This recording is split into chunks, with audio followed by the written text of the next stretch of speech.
Hey there, Steve Shermer here at Silk Road Catalyst. Is persecution in China real? Is everything you're hearing in the media, including Christian media, legit? Well, on today's episode, I want to help shed some light on this and give you some perspective. So let's get started.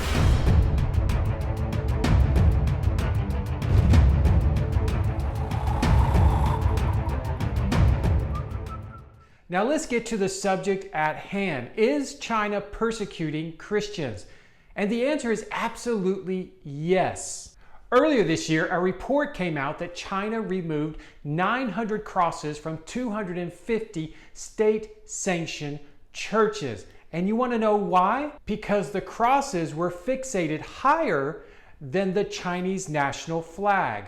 And in 2018, the Beijing officials forcefully shut down Xiamen Church, which at that time was the largest known house church in the city of Beijing. Additionally, a house church in Xiamen was raided by local officials, and a house church pastor in Chengdu was sentenced to 9 years in prison.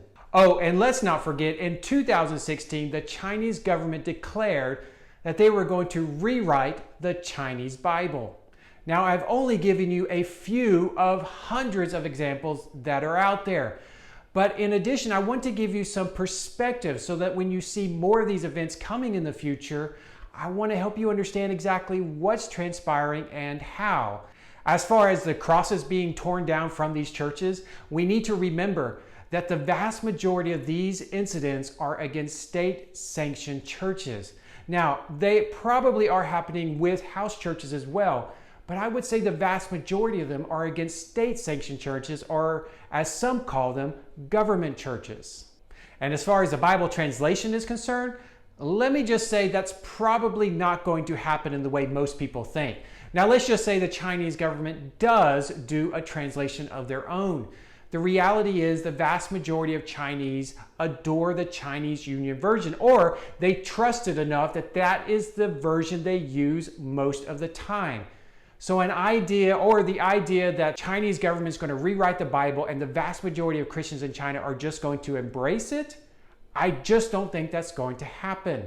Now, as far as the other two examples I gave you of Xiamen Church in Beijing and the pastor in Chengdu, now I will agree and I will assume that Beijing had something to do with the crackdown on these churches and the imprisonment of the pastor in Chengdu. So yes, there are times that Beijing does get involved with cracking down on Christians. But in my opinion, most of the crackdowns, most of the persecution we read about in the West is largely facilitated and done by overzealous local officials who are trying to prove themselves to their superiors in Beijing.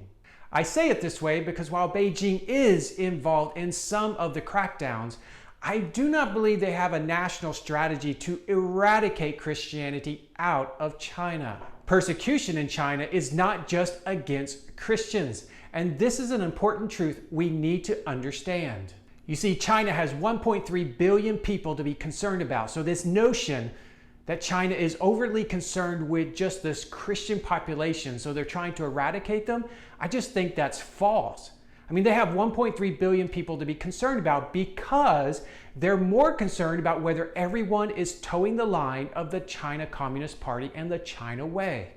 Just a few days ago, a friend of mine sent me a message about the Uyghur situation, and he was asking me if Christians were facing a worse form of persecution than the Uyghurs. And the fact is, they're not. China is not rounding up millions of Christians and throwing them in re-education camps like they are Uyghur Muslims. So at least in 2020, the Uyghur Muslims are facing a greater degree of persecution than Chinese Christians. And if you're not familiar with the situation with the Uyghurs, then I encourage you to go watch our episode on this very subject, because I believe we all need to understand what is happening so we can pray for them and be engaged. And to better help you understand what I mean, a friend the other day told me that persecution in China is like air pollution. And if you've ever been to China, you will know how bad the air pollution can be, especially in the larger cities.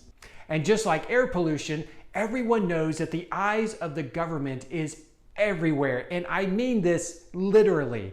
It is everywhere.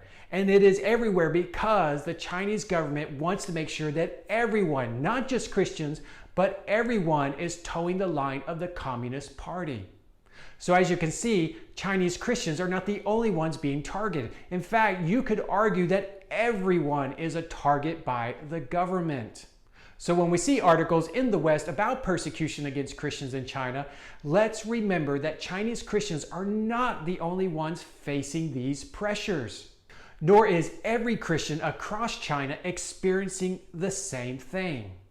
So pray for the persecuted in China, both the Christians and the non-Christians like the Uyghur Muslims. Pray for them that God would comfort them. And for those who don't know Christ, that God would reveal himself to them. I also ask that you would pray for the government officials across China.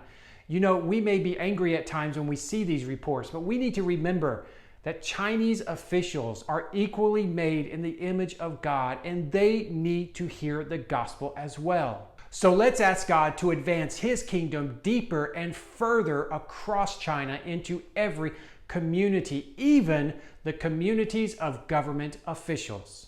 Now, as I close, I know I only hit the tip of the iceberg with this subject. So let us know what you think in the comment section below. And while you're doing that, let us know if you have any ideas that you would love for us to talk about in future episodes. And if you found the information in this video helpful, please share it with your church and your friends. See you next time.